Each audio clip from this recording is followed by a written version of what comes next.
مزاج انسان جو ہوتا ہے وہ ہر کام اچھی طرح سے کر لیتا ہے, اور ایک دفعہ طبیعت میں چڑچڑاپن پیدا ہو گیا اور جھنجھلانے لگی طبیعت تو کسی کام کا نہیں رہتا, پھر ذرا ذرا سی بات پہ جھنجھلاتا ہے اور الٹی الٹی پھینکتا ہے. اور یہ میں آپ حضرات کو بھی ایک بات عرض کر رہا ہوں آپ کے سامنے بھی, یہ بھی دین کی ایک بات ہے, اس کو بھی بیان کا حصہ سمجھیں کہ سب سے زیادہ فوکس انسان کو اپنے دماغ کو کرنا چاہیے کہ میرا دماغ سکون میں رہے. یہ یاد رکھو, ہر جسمانی بیماری کا علاج ہے دماغ کی سیٹنگ جب ایک دفعہ آؤٹ ہوتی ہے تو وہ دوبارہ لائن پہ نہیں آتا. میں نے نفسیاتی مریض کبھی بھی مکمل ٹھیک ہوتے ہوئے نہیں دیکھے کہ پورا صحیح ہو گیا ہو. یہ بہت اہم بات ہے, اس کو نوٹ کر لیں. جو ذہنی مریض ایک دفعہ بن گیا شاید لاکھوں میں کوئی ایک صحیح ہو جاتا ہے, اگر وہ صحیح بھی ہوتا ہے تو پورا صحیح نہیں ہوتا, تھوڑا سا پاگل رہتا ہے وہ. اور آپ دوسری یہ بات نوٹ کر لیں کہ پاگل تھوڑا بھی بہت ہوتا ہے, یہ بہت ہے, آپ اس کو مذاق نہ سمجھیں, یہ دین کا حصہ ہے یہ باتیں. پاگل تھوڑا سا بھی بولو بھائی بہت ہوتا ہے, پاگل میں تھوڑا بوڑا نہیں ہوتا. جو تھوڑا سا پاگل ہے وہ تھوڑا سا نہیں ہے, وہ کسی بھی وقت کچھ بھی کہہ دے گا. تو اس لیے سب سے زیادہ حفاظت کس چیز کی کرنی ہے؟ دماغ کی. تو میں آپ کو دو چیزیں بتاتا ہوں جن کو اگر آپ ذہن میں رکھیں گے نا تو انشاءاللہ دماغ, یعنی جن چیزوں پر عمل کریں گے دماغ سیٹ رہے گا. نمبر 1, نیند میں کبھی کمی نہ ہونے دو. نہیں یاری بات یار بھائی, نیند کیا کرنی ہے؟ ایسی کی تیسی جو مرضی کام اہم سے اہم رہ جائے, پہلے کیا ہے؟ نیند مکمل ہو. پہلے کیا کرنا ہے؟ نیند آ رہی ہے, تھکا ہوا دماغ, سارے کام ایک طرف, پہلے سوؤں گا میں, جاؤ جو مرضی ہو. بھائی وہ شادی میں جانا تھا, وہ ولیمے میں جانا تھا, وہ کیا کہتا رہے, ہم نے پہلے کیا کرنا ہے؟ کیونکہ نیند کی سیٹنگ آؤٹ ہو جائے نا تو بس دماغ گیا, دماغ کہاں جائے گا؟ میں نے اپنی زندگی میں کئی لوگ اسٹریس اور ڈپریشن کے مریض دیکھے ہیں جو نیند پوری نہیں کرتے تھے.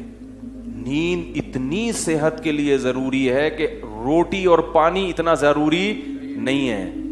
بھوک, اگر دیکھو نیند سے بڑھ کر کوئی چیز ہوتی نا تو اللہ تعالیٰ رمضان میں ہمیں کہتے ہیں نیند پوری نہ کرو, روٹی کھاتے رہو. اللہ نے روٹی پانی چھڑوا دی. اللہ کو پتا ہے کہ جتنا مرضی بھوکا پیاسا رہو گے, جب کھاؤ گے تو ریکوری ہو جائے گی.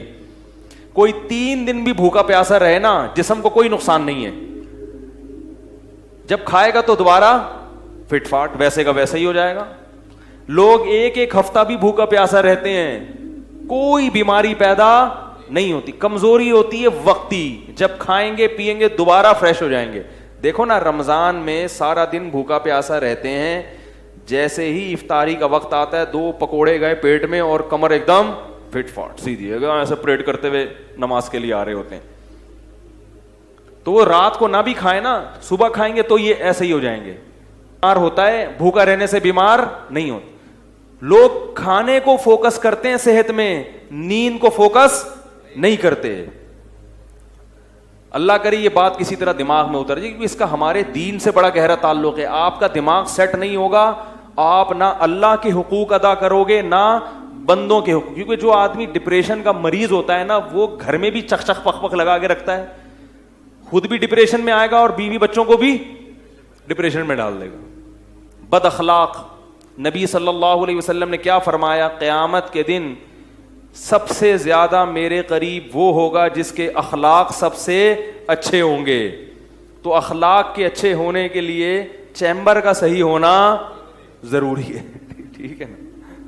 دیکھو بچوں کی نیند پوری نہیں ہوتی, کیسے چڑچڑے ہوئے ہوتے ہیں, خام خامے چیزیں اٹھا اٹھا کے پھینک رہے ہیں. اور جب بچہ رات کو اچھی طرح سو کے صبح اٹھتا ہے, کیسا خوشی خوشی پھر رہا ہوتا ہے, حالانکہ صبح کے وقت اس نے کوئی اخلاق پر بیان نہیں سنا ہوتا. جب اندر سے سیٹ ہوتا ہے نا انسان تو خود بخود خوش مزاج ہوتا ہے, وہ ہر چیز میں دل لگتا ہے اس کا. تو اخلاق تو دین کا بہت بڑا حصہ ہے نا. اللہ کی باتیں بھی سمجھ میں آئیں گی. اگر چیمبر ٹھیک نہیں ہے نا تو کوئی اگر کہے کہ بھائی اگر نماز چھوڑ دو گے تو اتنے 1000 سال جہنم میں جلنا پڑے گا, تو آپ پہلے ہی جل رہے ہو, دماغ خراب ہے. بولے یار یہ پتہ نہیں کون سی شریعت ہے یار, ایک تو جہنم میں جلنا پڑے گا یار. اندر سے نا یہ ایسی ایسی باتیں کرے گا, کیونکہ اندر سے ویسے ہی خوش نہیں ہے, اوپر سے جہنم کی وعیدیں, تو اور اسٹریس میں آ جاتا ہے وہ کہ یار یہ کیا ہوا یار, ایک نماز چھوڑنے پہ اتنے, یہ کیا ہوا یار, تو بجائے یعنی دین سے بھی دور ہوگا. تو پہلی چیز کیا ہو گئی, بولو بھائی, نیند. نیند پوری کرنے کا مطلب یہ نہیں ہے کہ پوستیوں کی طرح سویا کرو, یہ مطلب نہیں ہے. یہ کیا مطلب ہے وہ میں ابھی بتاتا ہوں. دوسری چیز کیا ہے, دوسری چیز ہے ٹینشن نہیں لینی. ٹینشن نہیں لینے کا مطلب یہ نہیں ہے کہ آپ کو کبھی ٹینشن ہوگی نہیں. ہے تو دنیا میں کوئی ایسا شخص ہے ہی نہیں جس کے سارے کام صحیح ہو رہے ہوں. اس پر تو ایک مستقل بیان ہے میرا کہ دنیا میں یعنی انسان جو ہے نا ڈپریشن کا علاج کیا ہے, تو میرے 3-4 بیانات ہیں, وہ آپ تفصیل سنیں. میں ابھی مختصر ایک بات بتا رہا ہوں کہ دیکھو دنیا میں ساری چاہتیں کسی کی بھی پوری نہیں ہوتی. یہ تو ہو ہی نہیں سکتا کہ آپ جو چاہیں وہ ہو جائے. لوگ وزیر اعظم بنتے ہیں, جیل میں چلے جاتے ہیں, حقیقت ہے یہ. کہاں کہاں انسان پہنچتا ہے, پھانسی کے پھندوں پہ لٹک جاتے ہیں, اور معلوم نہیں کیا کیا ہوتا ہے. تو ساری چاہتیں نہیں پوری ہونے والی ہیں آپ کی. تو اب حل کیا ہے اس کا کہ بھائی ہر خواہش پوری کرو, یہ تو ہو نہیں سکتا. تو بھائی سمجھوتا کر لو. کیا خیال ہے, جب بھی کوئی مصیبت آئے پہلے تو کوشش کرو مصیبت نہ آئے. اپنی حماقتوں ایسی کام نہ کرو جس سے ٹینشن والا معاملہ پیدا ہو. میں نے بتایا تھا نا جمعے کے بیان میں, لڑکیوں سے دوستی لگانا, یہ چیزیں آپ کی ٹینشن میں اضافہ کریں گی, کمی نہیں کریں گی. حقیقت ہے یہ. تو یہ چرس پی رہا ہے, چرسیوں میں اٹھ رہا بیٹھ رہا ہے, چرس پینے سے ٹینشن بڑھتی ہے, کم نہیں ہوتی. جب نہیں ملے گی تو پاگل ہوگا نا. تو وہ کام, ایسے کام کرنا جس سے آپ غریب آدمی ہو لیکن رہنا آپ نے مالداروں کے علاقے میں شروع کر دیا, اس سے ٹینشن بڑھے گی, احساس کمتری کا شکار ہو جاؤ گے. یار اس کے پاس بھی گاڑی, یار اس کے پاس کرولا, میرے پاس رکشا, خام خواہ. تو آپ کو چاہیے تھا کہ جب آپ رکشا ہے تو ایسے علاقے میں جاؤ جہاں سب کے پاس کیا ہے, رکشا ہے, دکان پکوڑوں کی ہے اور سوچیں کروڑوں کی. یہ خام خواہ میں لوگ ٹینشن میں آئے ہوئے ہیں. میں نے ڈیفنس کے لوگوں کو بھی ٹینشن میں دیکھا ہے. 1000 گز کا بنگلہ ہے, کروڑوں روپے کما رہے ہیں, مگر ٹینشن میں. یہ میں ہوائی باتیں نہیں کر رہا, لوگ آتے ہیں کیوں ٹینشن میں کہ پڑوسی کے پاس اس سے بھی زیادہ ہے. تو یہ ٹینشنیں قدرت کی طرف سے نہیں ہیں, یہ آپ کی اپنی پالی ہوئی ہیں. تو حدیث میں نبی صلی اللہ علیہ وسلم نے فرمایا دنیا میں ہمیشہ اپنے سے کمتر کو دیکھو. یار میرے پاس رکشا ہے اور فلاں آدمی قسطوں پہ بھی رکشا خریدنے کی صلاحیت نہیں رکھتا, سڑکوں پہ فٹ پاتھوں پہ پڑے ہوئے ہیں. 3-4 دن پہلے صدر گیا میں تو دیکھا فٹ پاتھ پہ لوگ پڑے ہوئے ہیں. میں نے کہا یار یہ بھی لوگ ہیں, نہ گھر ہے نہ بال بچے. ایک کنوارے کا فون آیا, ایسے جیسے وہ نہیں ہوتی, کیا بولوں میں, ایسے طنز کر رہا تھا, کہہ رہے یار کوئی رشتہ ہی نہیں دیتا, یہ زندگی کوئی زندگی ہے. تو میں نے سوچا, میں نے کہا دیکھو وہ جو صدر میں فٹ پاتھ پہ پڑے ہوئے ہیں نا, ان کو کوئی دے گا رشتہ؟ میں نے کہا تمہیں ابا نے گھر میں رکھا ہوا ہے, روٹی پانی پنکھا سب مل رہا ہے, دعا کرتے ہیں اللہ کوئی انتظام کر دے. نہیں کر رہے تو ان لوگوں کو دیکھو جن کو روٹی پانی بھی نہیں مل رہا. تو اپنے سے کمتر کو دیکھا جائے دنیا کے معاملے میں, اس سے آپ احساس کمتری کا شکار نہیں ہوں گے. تو ٹینشن ختم کرنے کی ایک بہت بڑی ذریعہ یہ ہے کہ اگر پھر بھی کوئی مصیبت آ گئی تو تقدیر کا سوچا جائے کہ جو چیز مقدر میں ہے وہ ٹل نہیں سکتی. اور دنیا مسافر خانہ ہے, یہاں اگر ٹینشن ہے تو وہ بھی عارضی, یہاں کی خوشی بھی عارضی.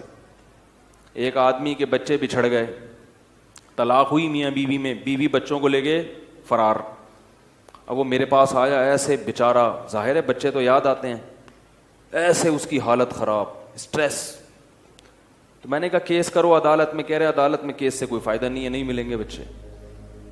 بہت میں نے حل بتایا, یہ کر لو, تمام حل ناکام. میں نے کہا پھر یوں کرو, کیا کرو, مٹی ڈال. میں نے کہا ڈاکٹر عافیہ صدیقہ کا سوچو, وہ عورت ہے, جیل میں ہے, اپنے بچوں سے دور ہے,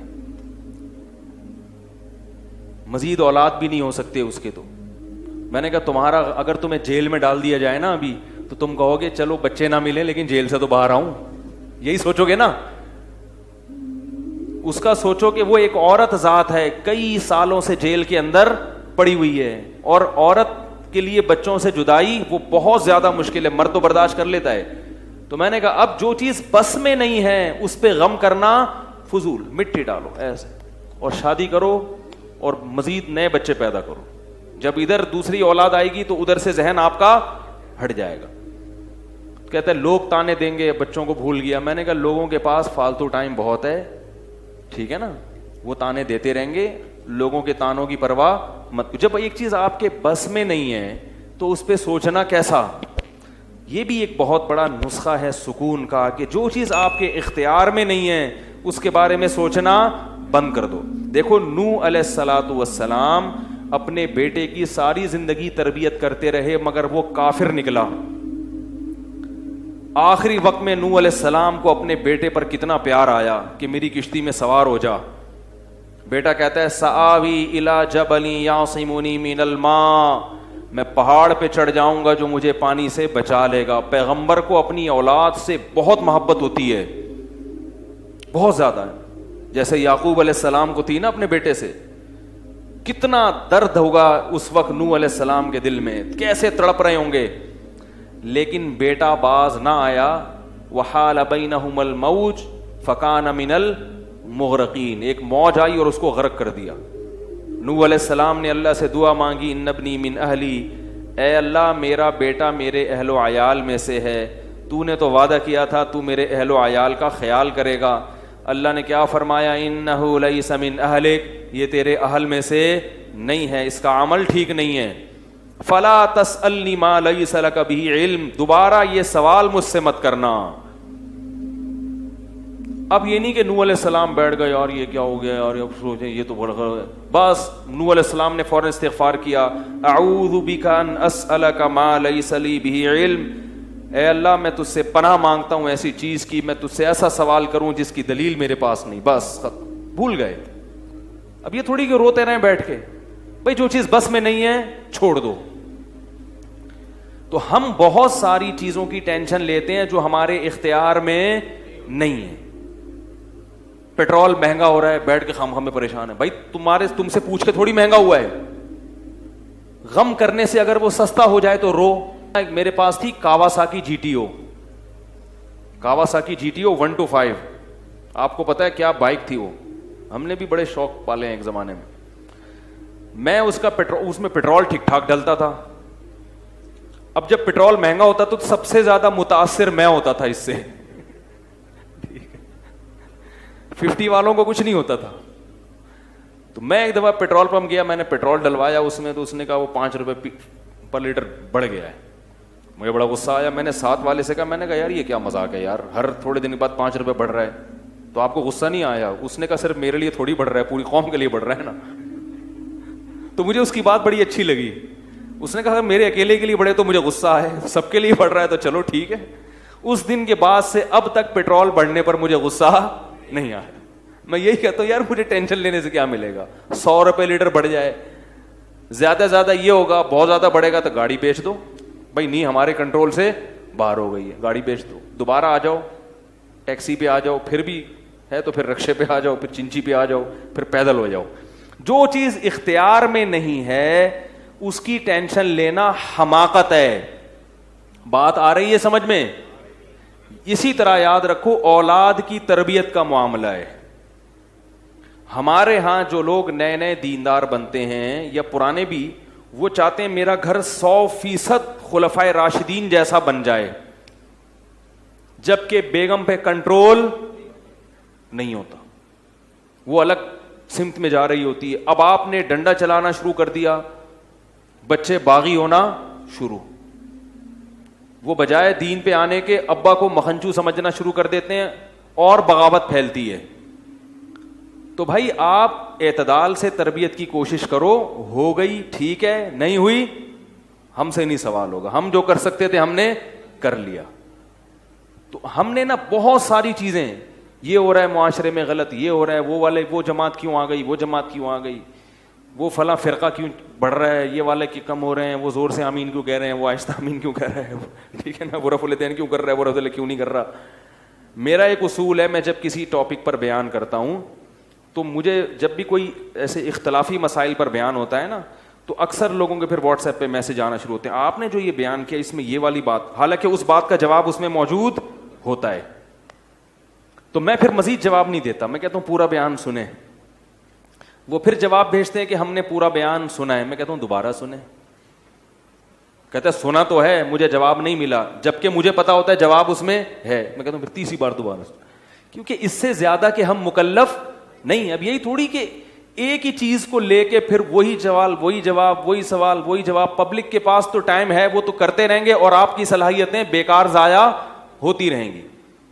بھائی ہم جب ایک ٹاپک پر بات کی, پورا کور کیا اس کو, مجھے اچھی طرح معلوم ہے آپ کے ان تمام سوالات کا جواب اس میں موجود ہے.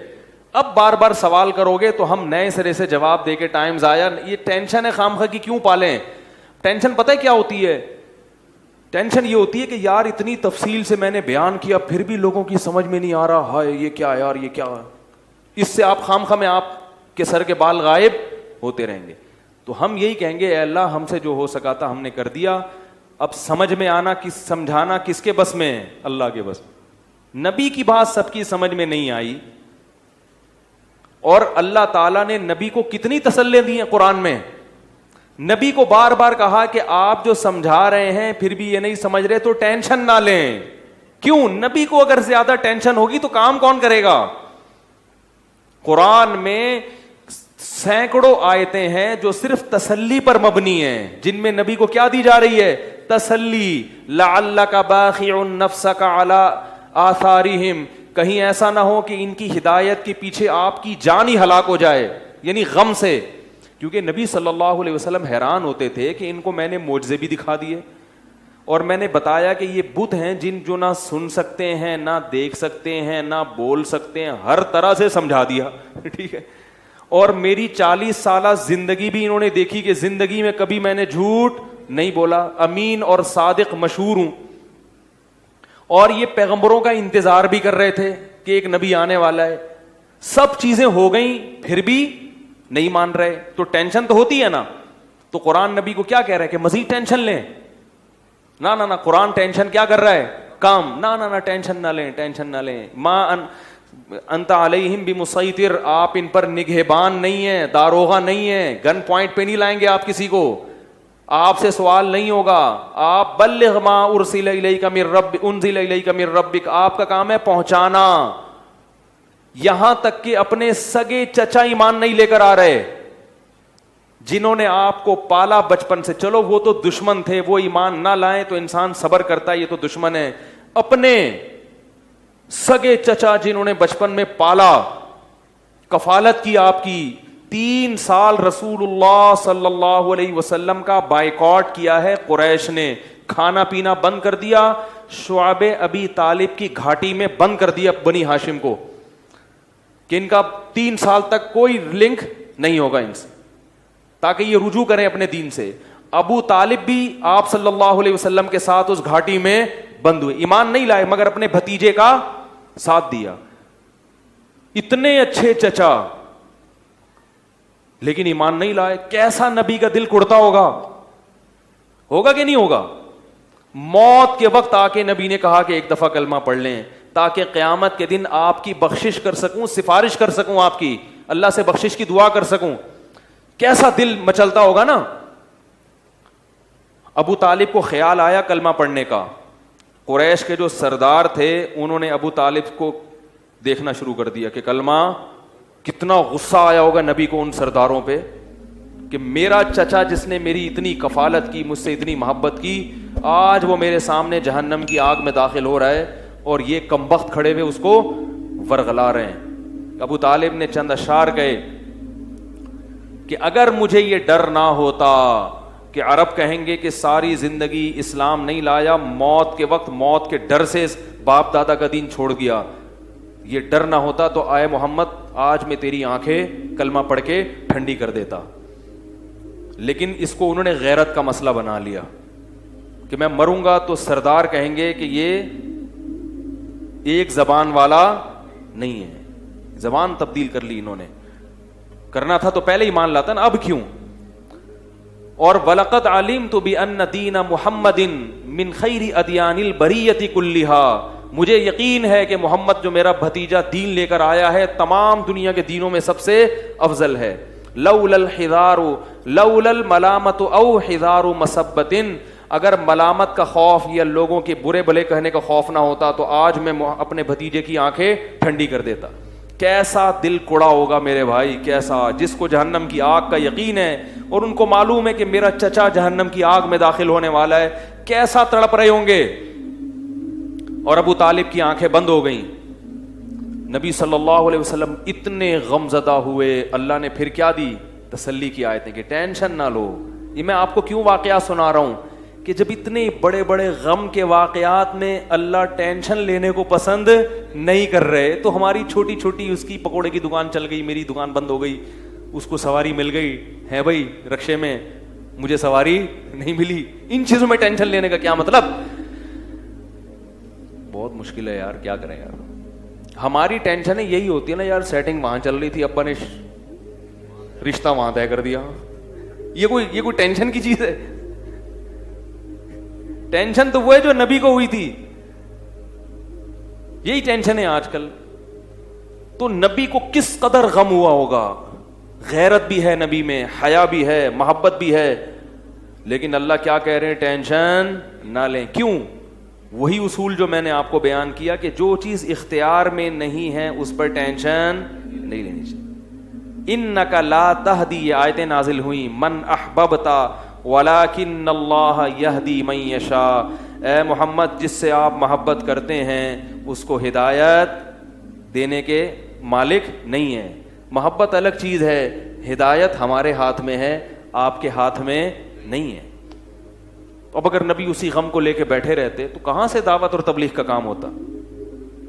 آپ صلی اللہ علیہ وسلم سے حضرت عائشہ نے پوچھا کہ ابو طالب جو اتنی خدمت کرتا تھا آپ کی, کرتے تھے اور اتنا کچھ انہوں نے کیا, تو کیا یہ نیکیاں قیامت کے دن کام آئیں گی؟ آپ نے فرمایا ہاں. کتنا کام آئیں گی کہ جہنم کے نچلے طبقے سے اللہ اٹھا کے اوپر والے طبقے میں لے آئے گا, اور پاؤں میں صرف آگ ہوگی مگر اس سے دماغ ایسے کھولے گا جیسے ہانڈی. ابو طالب پورے جہنم کی آگ میں نہیں ہوں گے, صرف ان کے پاؤں جہنم کی آگ میں ہیں. اس سے پتہ چلتا ہے کافر کی نیکیاں کام تو آتی ہیں مگر عذاب کم کرنے میں, عذاب ختم کرنے میں نہیں. بھی ہم دیکھتے ہیں کہ دنیا میں بہت کچھ غلط ہو رہا ہے, دلائل کے انبار لگا دو پھر بھی لوگ نہیں مانتے, اور فرقواریت, ایک دوسرے پہ طعن و تشنی, گھریلو حالات میں گڑبڑ. تو اس میں اگر آپ ٹینشن لینا شروع کر دو گے تو پھر سوائے ڈپریشن کی گولیوں کی ایک نئی ٹینشن لگ جائے گی. جس دن گولی نہیں کھائی اس دن عجیب سا ہو گیا. ڈپریشن کا مریض کو جس دن گولی نہ ملے وہ خود گولی کی طرح بن جاتا ہے, وہ پھر کئی لوگوں کو گولیاں کھانی پڑتی ہیں اس سے بات چیت کے بعد. تو اس لیے میرے بھائی دو چیزیں یاد رہیں گی, ایک نیند اور دوسرا ٹینشن. جتنا ہو سکے, پھر بھی اللہ کی طرف سے ہوتی ہے, ایسا نہیں ہے کہ ناممکن ہے 100% ختم ہو جائے, یہ تو ممکن نہیں ہے, لیکن بہت سی چیزیں خود مسلط کی ہوئی ہیں. رہا مسئلہ نیند کا, اب یہ ٹاپک پورا چینج ہو گیا تو میں مکمل ہی کر دوں. نیند کا مطلب یہ نہیں ہے کہ پوستیوں کی طرح ٹھیک ہے پڑے رہو کہ بھئی مفتی صاحب نے بیان کیا ہے کہ سونا بہت ضروری, سو رہے ہیں, اٹھ ہی نہیں رہے. سمجھ رہے ہو؟ یہ مطلب نہیں ہے.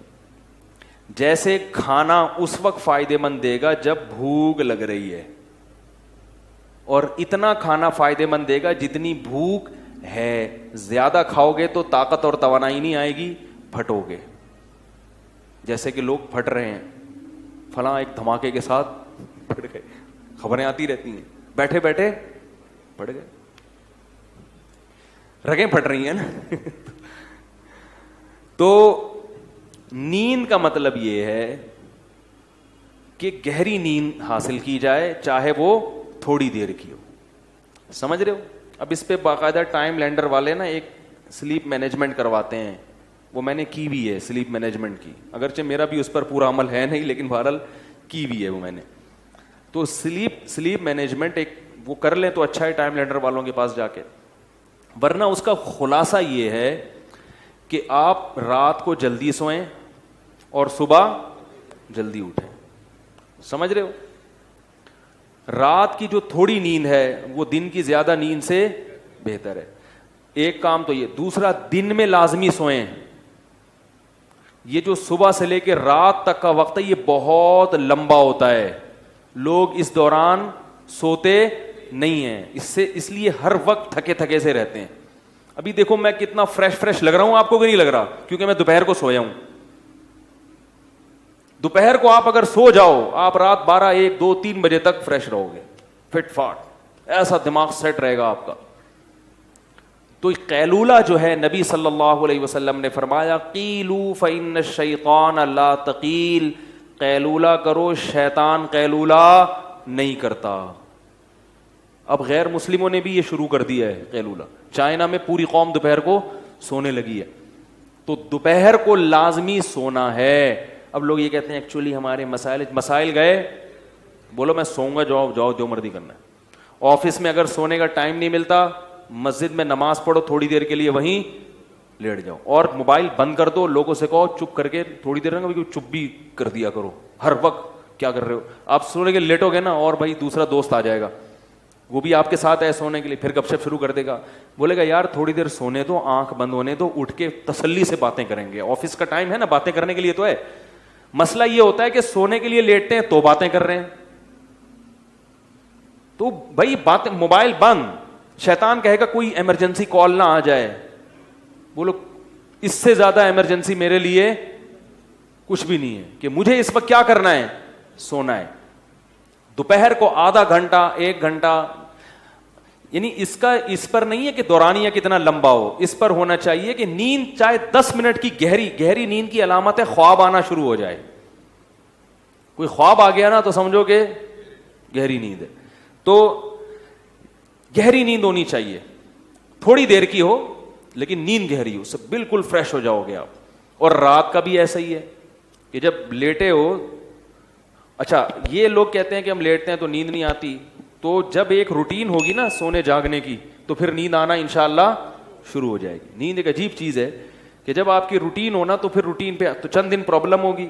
البتہ وہ لوگ جن کے کاموں کی کوئی ترتیب ہی نہیں ہے, یعنی وہ تو کام ایسے ہیں کہ وہ شیڈول بن نہیں پاتا ان کا, تو پھر ان کے لیے یہ سیٹنگ نہیں ہے. ان کے لیے کہ پھر جب موقع ملے سو جاؤ, لیکن دوپہر کو ان کے لیے بھی سونا ضروری ہے. تو سونے کو کریں اور گہری نیند ہونی چاہیے. اور رات کے وقت چائے نہ پئیں, اس سے نیند خراب ہوتی ہے. کافی, چائے, گٹکے, پان, یہ سب نیند کو ختم, نسوار یہ نیند کو ختم کر دیتی ہیں ساری چیزیں. تو کہاں سے کہاں بات چلی گئی. ہمارے ایک دوست تھے, نیند نہ ہونے کی وجہ سے دل کے مریض بن گئے وہ. اور یاد رکھو نیند کا مطلب یہ نہیں کہ آپ نے چند دن دفعہ نیند نہیں ہوئی تو بیمار ہو جائیں گے, یعنی بہت عرصہ نیند نہ ہوئی تو بیمار ہوں گے. 2-4 دفعہ بھی اگر ایسا ہو گیا نا کہ کچھ دن یعنی 5-6 دن تک نیند مکمل نہ ہوئی, اس سے بھی بیماری کا اٹیک ہو سکتا ہے. ہمارے ایک جاننے والے وہ 2 دن نہیں سو سکے, ہمیشہ کے لیے دل کا عارضہ ان کو لاحق ہو گیا, حالانکہ صرف 2 دن نہیں سو سکے تھے. اس لیے جیسے سانس ہے نا 24 گھنٹے چاہیے, ایسے ہی نیند بھی لازمی چاہیے انسان کو, ورنہ کوئی بڑی بیماری اٹیک کر لیتی ہے انسان کے اوپر. ہاں جوانی میں پتہ نہیں چلتا, تھوڑا سا عمر زیادہ ہو پھر تو بہت بڑے مسائل ہو جاتے ہیں. کہاں سے کہاں بات چلی گئی, لیکن آپ کے فائدے کے لیے ہوگی. اور دوسری بات یہ کہ جیسے خود اپنی نیند کا خیال کرتے ہیں تو گھر میں خواتین کی نیند کا بھی خیال کیا کریں. بعض لوگ چنگیز خان بھر کے گھر میں داخل ہوتے ہیں, بیگم سو رہی ہے, ٹھڈا مار کے اٹھائے, چلو اٹھ کے چائے بنا میرے لیے. اب وہ بیچاری اڑ گئی تو اس کی نیند ختم ہو گئی, کیونکہ ایک دفعہ جب انسان اڑ جائے تو پھر دوبارہ نیند آنا مشکل ہوتا ہے. تو انسان کے بچے بن کے زندگی گزارنی چاہیے, گدھوں کی طرح زندگی نہیں گزارنی چاہیے. وہ بھی انسان ہیں جو گھر میں رہ رہے ہیں. نبی صلی اللہ علیہ وسلم جب تہجد کے لیے اٹھتے تھے نا تو اتنی آہستہ خاموشی سے اٹھتے تھے کہ گھر والوں کو کی آنکھ نہ کھلے. اور یہ بھی میڈیکل سائنس کہتی ہے کہ خواتین کو نیند کی ضرورت مردوں سے زیادہ ہے. یعنی خواتین کو ذہنی سکون کے لیے جو نیند کا ڈیوریشن ہے وہ مرد سے, یعنی ان کو زیادہ سونا پڑتا ہے مرد کی نسبت. مرد کو اللہ نے بنایا طاقتور, وہ تھوڑی نیند میں بھی فٹ فاٹ ہو جاتا ہے. عورت کو اللہ نے بنایا کمزور, اس کو فٹ فاٹ رہنے کے لیے نیند زیادہ چاہیے. سمجھائیں یار. اور یہ بھی ذہن میں رکھو کہ 7-8 گھنٹے کی نیند صحت کے لیے ضروری نہیں ہے, یہ بہت زیادہ ہے. ٹائم پہ ہو تھوڑی ہو, وہ اس 8-9 گھنٹے کی نیند سے بہتر ہے جو بے وقت ہو. اور ایک آخری بات یہ بھی کہ جب کھانا کھاتے ہیں نا اس کے تھوڑی دیر بعد سونا, یہ سب سے بہترین ٹائم ہے. کیا یار, کیا کتنی اہم معلومات دے رہا ہوں آپ کو میں بھائی. نیند کا سب سے بہترین ٹائم کیا ہے؟ کھانا کھانے کے آدھے گھنٹے بعد. رات کا کھانا آپ نے کھایا, تھوڑا واک کرو, اور پھر یہ جو کہتے ہیں نا کھانا کھانے کے 2-3 گھنٹے بعد, ایسا نہیں ہے. ہوگی لوگوں کی تحقیق, ہماری تحقیق یہ نہیں ہے. کیونکہ جب آپ کھانا کھاتے ہیں شوگر لیول ہائی ہوتا ہے, آپ کو غنودگی آتی ہے. جیسے ہی غنودگی آئے تو فطرت کہہ رہی ہے کہ اب کیا کرو, سو جاؤ. دوپہر فوراً سو جاؤ, رات کو تھوڑا سا واک کر کے تاکہ تہ بیٹھ جائے تھوڑی سی. یہاں رکھا ہوا ہے ابھی ایک دم لیٹ گئے تو پھر اوپر نہ آ جائے وہ. تو رات کو جب آپ نے کھانا کھایا ہلکا پھلکا, کیونکہ شریف لوگ ہیں, کھایا کھانا, تھوڑی سی واک کی, ایک دم تھوڑی طبیعت بوجھل ہونا شروع ہوگی تو اس وقت فوراً سو جاؤ. اگر اس وقت نہیں سوئے, اس بات کا امکان ہے کہ نیند غائب ہو جائے گی اور کھانا ہضم بھی نہیں ہوگا. نیند سے بہتر کوئی ہاضم نہیں ہے. دیکھو قدرت کبھی غلطی نہیں کرتی, فطرت جو ہے نا کبھی بھی گڑبڑ نہیں کرتی. فطرت کا ایسا خاندانی سیٹ اپ ہے نا ہماری باڈی میں, فطرت جو کام کرا رہی ہے نا وہ وہی کام اس وقت کرنا آپ کے لیے بہتر ہوتا ہے. کھانا کھا کے نیند آتی ہے کہ نہیں آتی؟ تو یہ خام خمیں نہیں آتی, کیونکہ اللہ کو معلوم ہے کہ اب کھانے کے لیے, ہضم کرنے کے لیے سونا ضروری ہے. لہذا اللہ چاہتے ہیں کہ آپ سو جائیں, تو نیند فطرت مسلط کر دیتی ہے اور آپ سوتے نہیں ہیں. آپ کہتے ہیں ابھی تو کھایا ہے ہم نے, ابھی کیوں سوؤں, ابھی تو ہمارا جاگنا شروع ہوا ہے. کیونکہ سارا جو بلڈ کا سرکولیشن ہے وہ میدے کی طرف جاتا ہے, دماغ اوپر سے کیا ہو جاتا ہے, خالی. دماغ کام کرنا چھوڑے گا تو اب فطرت کیا کہہ رہی ہے, سو جاؤ, تاکہ بلڈ کا سرکولیشن میدے کی طرف رہے اور وہ کھانا ہضم کرنے پہ زور لگائے. تو اس وقت آپ جب کھانا کھا کے آدھا پونا گھنٹہ بعد سو گے, نیند بھی خاندانی آئے گی. 3-4 گھنٹے گہری نیند سو کے اٹھ جاؤ, بالکل فٹ فاٹ فریش فاش ہو جاؤ گے آپ. ایسا مزہ آئے گا. وہ اس کا فائدہ یہ بھی ہوگا کہ وہ سارا کھانا جزو بدن بنے گا, وہ انرجی آپ کی اسٹور ہو جائے گی. سمجھائیں اللہ کے بندو, انرجی کیا ہو جائے گی, اسٹور. پھر جب اٹھو گے نا جسم میں طاقت بھی ہوگی, فریش بھی ہوگے, پھر اپنے کاموں میں لگ جاؤ. سمجھ میں نہیں آ رہی میرا خیال ہے. پھر اگر تھک گئے, پھر غنودگی آنا شروع ہوئی, تو دوپہر کو قیلولہ کرنا ہے. اس سے پہلے یہ نہیں کہ پھر سو جاؤ. باقاعدہ جو لیٹنے والا سونا ہے وہ 2 ٹائم ہونا چاہیے, لیٹ کے سونا. ایک رات کو 3-4 گھنٹے گہری نیند والا, اور ایک دن میں قیلولہ. اس کے بعد اگر درمیان میں کہیں نیند آتی ہے نا, جیسے کیونکہ یہ بھی بڑا لمبا, آپ سو گئے رات کو 10 بجے گہری نیند, 11, 12, 1, 2 بجے اٹھ جائیں آپ, 4 گھنٹے بہت ہیں. گہری نیند میں 4 گھنٹے, 2 بجے اٹھیں, غسل کریں, فریش ہو جائیں, فٹ فاٹ ہو جائیں, اپنے کاموں میں مشغول, لیپ ٹاپ لے کے بیٹھ جائیں, تہجد پڑھیں, تلاوت کریں, کچھ نہیں تو اچھلیں کودیں. ٹھیک ہے نا. اب سونے کا کیا فائدہ بھائی, کیونکہ زیادہ سونا بھی نقصان دہ. اب آپ دوپہر سونا ہے نا, تو درمیان میں وقت بہت لمبا ہے. اب اگر آفس میں کہیں نیند آ رہی ہے تو پھر 5 منٹ کے لیے بھی کہیں سر رکھ کے سو جائیں گے نا, وہ بہت زیادہ فریش کر دے گا آپ کو. یہ تجربہ کریں, آپ کو مزہ نہ آئے پیسے واپس. آپ دیکھو آپ کا ٹائم اتنی کم ڈیوریشن ہوگا نیند کا, باقی سارا ٹائم کام کے لیے بچے گا اور ہر وقت فریش رہیں گے آپ. یہ باتیں بتانے کے لوگ 50-50 ہزار روپے لیتے ہیں, جو میں آپ کو فری پھوکڑ میں بتا رہا ہوں. سمجھ رہے ہو, ایک بندے سے لیتے ہیں جو فری پھوکڑ میں بتا رہا ہوں میں. اور یہ باتیں بھی ہم نے پیسے دے کے سیکھی ہیں, فری میں بھی نہیں ملی ہم کو. سمجھ میں آ رہی ہے بات. 3-4-24 گھنٹے میں آپ بمشکل 5 گھنٹے سو گے, لیکن ہر وقت فریش نظر آؤ گے آپ, اور صحت اچھی ہوگی, کولیسٹرول ختم ہو جائے گا, ویٹ کم ہو جائے گا آپ کا. سمجھ رہے ہو. تو جب درمیان میں نیند آئے نا تو لیٹ کے نہیں سونا, ایسے سونا ہے جیسے گورنمنٹ کے آفیسر دفتروں میں سوتے ہیں, پولیس والے جیسے تھانے میں سوتے ہیں. وہ باقاعدہ لیٹ کے نہیں, وہ ہر وقت ایسے منہ پہ ٹوپی رکھ کے سو رہے ہوں. FIR کٹوانے جاؤ تو خراٹے لے رہے ہوں گے, اٹھانا پڑتا. مجھے اچھی طرح یاد ہے, میں ایک جگہ کہیں گیا سفر پہ, کام بہت زیادہ تھا, تو اب دن رات سے جاگے 10 بجے نا ہم کلاس لے رہے تھے کہیں, بہت سخت نیند آنے لگی. تو کلاس میں 10 منٹ کا وقفہ ہوا, چائے اور وہ جو بھی وقفے ہوتے ہیں کافی. تو مجھے یہ فلسفہ معلوم تھا کہ بھائی اب اگر سو گئے لمبا تو دوپہر کا قیلولہ وہ نہیں ہو سکتا, اس کو بچانا ہے, وہ ضروری ہے. تو مجھے یاد ہے میں تھا اور میرے ساتھ ایک اور بھی تھے, آفیسر تھے, وہ کسی گورنمنٹ کے ادارے میں. ہم دونوں گئے, ہم نے کہیں کونا کھانچا تلاش کیا, چادر بچھائی, 5 منٹ کے لیے الارم لگا کے لیٹے ہیں کیونکہ صرف ہمارے پاس 5 منٹ تھے. واقعتاً 5 منٹ میں اتنی گہری نیند آئی ہے, 5 منٹ الارم بجا تو پتہ ہی نہیں چل رہا تھا ہم کہاں ہیں. یہ ہوتا ہے جب آپ تمیز سے سوتے ہو نا اس شیڈول کے تحت, تو ایسا ہی ہوگا.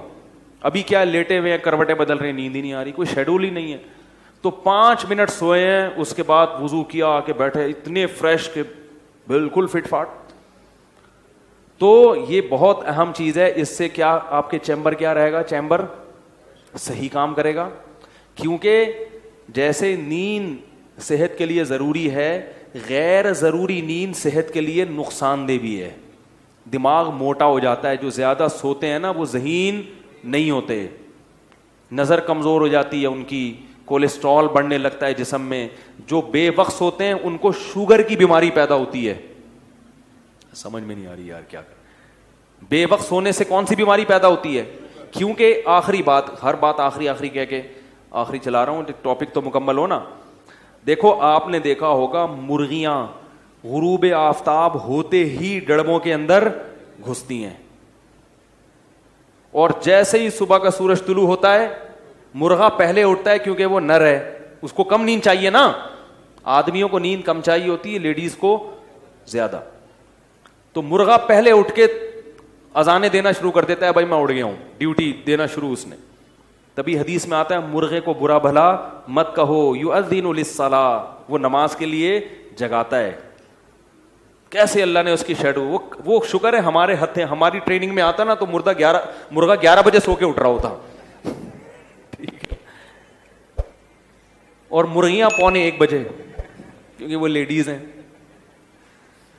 کتنی اچھی, کیونکہ ان کو جو ایسا ہونا نا, اللہ نے وہ سافٹ ویئر ان میں انسٹال کر دی ہے, اور انسانوں کی دسترس سے ان کو کیا کر دیا, آزاد. جیسے ہی سورج غروب ہوگا مرغیاں ڈڑبوں کی طرف جائیں گی, مرغا بھی جائے گا, ساری دن بھر کی شرارتوں سے توبہ کرے گا, استغفار کرے گا, اس کے بعد ڈڑبے کی طرف جائے گا, اور سر اپنا جو ہے نا پر کے اندر دے کے ایک ٹانگ پہ کھڑا ہو کے سو جائے. سارے پرندے یہی کرتے ہیں, کوے بھی یہی کرتے ہیں. پھر جیسے ہی 4 بجیں گے, صبح صادق ہوگی, مرغے نے اٹھ کے اذانیں دینا شروع, کیسا فریش. اور مرغیاں سورج نکلتے ہی پھڑپھڑانا, ایسے ہی چہکنا شروع کریں گی. کچھ جانور ایسے ہیں جن کو دن اور رات کا ہوش نہیں ہوتا, کتا اور بلی, ان کے لیے دن اور رات کیا ہیں, برابر ہیں. جب نیند آئے گی سو جائیں گے, کوئی شیڈول نہیں ہے. اور کچھ جانور ایسے ہیں جو بالکل الٹے چلتے ہیں, وہ الو ہے, رات میں جاگتا ہے اور دن میں سوتا ہے. انسان, میڈیکل سائنس یہ کہتی ہے کہ انسان پہلی قسم کے حیوانات میں سے ہے کہ جن کے قدرت نے سونے اور جاگنے کا شیڈول بنایا ہے. میڈیکل سائنس بھی یہ کہتی ہے اور قرآن سے بھی یہ ثابت ہے. میڈیکل سائنس یہ کہتی ہے کہ آپ کے جسم میں اللہ نے گھڑیاں لگائی ہوئی ہیں جو دن اور رات کا تعین کرتی ہیں. رات کو آپ کے جسم میں کیمیکل خارج ہوتا ہے دماغ میں جو اس کا تقاضا کرتا ہے کہ آپ سو جائیں. اگر آپ رات کو نہیں سوئیں گے آپ کو شوگر کی بیماری ہوگی. ہمارے ایک جاننے والے تھے, شوگر کے بچنے کی ہر ممکن کوشش کی مگر پھر بھی شوگر ہو گئی. ڈاکٹر نے بتایا کہ آپ چونکہ رات کو جاگتے ہیں دن میں سوتے ہیں اس لیے شوگر ہوئی ہے. آپ سرچ کر لیں نیٹ پہ جا کے, آپ کو پتا چلے گا کہ رات کو دیر سے سونے سے کیا پیدا ہوتا ہے. بلی رات کو دیر سے سوئے گی, شوگر نہیں ہوگی, کیونکہ بلی ان حیوانات میں داخل نہیں ہے جن کا انسان کا شیڈول اللہ نے بنایا ہے. میڈیکل سائنس سے بھی اور قرآن بھی کہتا ہے, اس سے قرآن کا بھی برحق ہونا ثابت ہوتا ہے کہ جعل لکم اللیل لباسا والنہار معاشا, اللہ نے دن کمانے کے لیے اور رات سونے کے لیے بنائی ہے. اور رات 12 بجے پیک پہ ہوتی ہے, ہم نے رات کی ڈیفینیشن ہی چینج کر دی. ہمارے یہاں رات 3 بجے شروع ہو رہی ہے. رات کا مطلب عشاء کا وقت رات داخل ہو گئی, اور 12 بجے رات اپنی انتہا پر ہوتی ہے. لہذا ڈاکٹر یہ کہتے ہیں کہ رات 12 بجے کا ٹائم گہری نیند میں گزرنا چاہیے. آدھی رات 12 بجے ہو چکی ہوتی ہے, اور ہمارے یہاں 12 بجے سوچ رہے ہوتے ہیں اب کیا پکے گا گھر میں, ہیں 12 بجے کیا کر رہے ہوتے ہیں, آج کیا پکے گا. میں بتاتا ہوں نا ادھر کراچی میں حال کیا ہو گیا ہے. میں نے ایک دوست کے ساتھ کہیں بازار جانا تھا, کوئی چیز خریدنی تھی, تو میں انتظار کر رہا ہوں, صبح سے انتظار کرتے کرتے تھک گیا, فون کر رہا ہوں اٹھا ہی نہیں رہے. دوپہر 2 بجے فون ملا ان کو, 2 بجے انہوں نے کال اٹھائی, کہہ رہے میں ناشتہ کر کے پہنچا. 2 بجے دوپہر کیا ہو رہا ہے, ناشتہ ہو رہا ہے. تو ابھی تو جوانی ہے, چل رہے ہیں, تھوڑی دیر میں لڑکنا شروع, ختم, جو مرضی کر لو, اور دماغ الگ خراب ہوتا ہے. تو رات 12 بجے, ٹھیک ہے نا, کیا کہہ رہا تھا میں, نہیں میں پرندوں کی مثال دے رہا تھا. کچھ پرندے ایسے ہیں, بلکہ اکثر 99% پرندے ایسے ہی ہیں کہ ان میں سافٹ ویئر اللہ نے ڈال دیے ہیں, تو انسان بھی انہی میں داخل ہے. اور کچھ ایسے ہیں جن میں دن اور رات کا کوئی ہوش نہیں ہوتا. تو کچھ انسان ایسے ہیں جو اپنی فطرت سے ہٹے ہوئے ہیں. اور تیسری قسم میں جس کو الو کہا جاتا ہے, وہ رات کو جاگتا ہے اور دن میں سوتا ہے. تو جو لوگ جن کا شیڈول یہ ہے نا کہ وہ رات کو جاگ رہے ہیں, پوری رات جاگتے ہیں اور پھر دن میں سوتے ہیں, تو وہ کن لوگوں کی فہرست میں داخل ہیں, معذرت کے ساتھ الو. یعنی وہ انسان کی فطرت کے بالکل اپوزٹ چل رہے ہیں. تو بھائی اگر آپ بالکل نیچر پہ نہیں آ سکتے تو بالکل اپوزٹ تو نہ چلو, اللہ کے بندو آ جاؤ, صحیح ہے نا, تھوڑے سے الو بن جاؤ, مکمل الو. تو جو الو کے کام ہیں وہ آج حضرت انسان کر رہا ہے, تو بیمار تو ہوگا. تو بات یہاں سے شروع ہوئی تھی کہ سب سے زیادہ کس کی حفاظت کرنی ہے, اپنے چیمبر کی. تو چیمبر کی حفاظت کے لیے یہ 2 چیزیں میں نے آپ کو بیان کی ہیں. 1 منٹ, یہ صحیح سیٹنگ پہ رہیں گی تو انشاءاللہ پھر آدمی دین پہ بھی چلتا ہے, گناہوں سے بھی بچتا ہے. کیونکہ بہت سے لوگ ڈپریشن میں آ کے نا گناہ کی طرف جاتے ہیں سکون حاصل کرنے کے لیے. یہ بھی ہے, یہ نشہ کیوں کرتے ہیں, پریشان ہیں, اور زنا کی طرف کیوں جاتے ہیں, پریشان ہیں, سمجھتے ہیں شاید سکون, حالانکہ سکون ملتا نہیں, اور وقتی فائدہ ہوتا ہے, پھر اور زیادہ بے سکونی کی طرف چلا جاتا ہے. آپ کیا کہہ رہے ہیں؟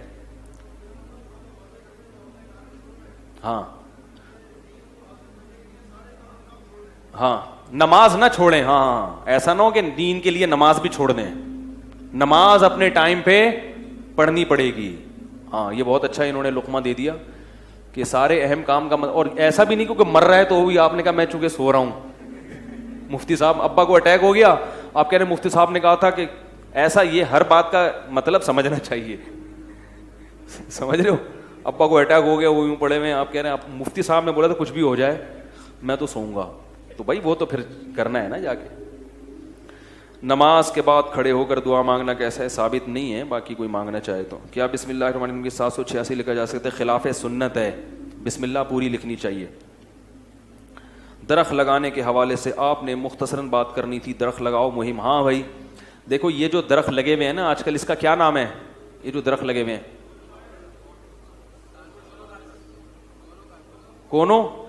کونو کارپس. اس درخت کے بارے میں بہت منفی خبریں آ رہی ہیں.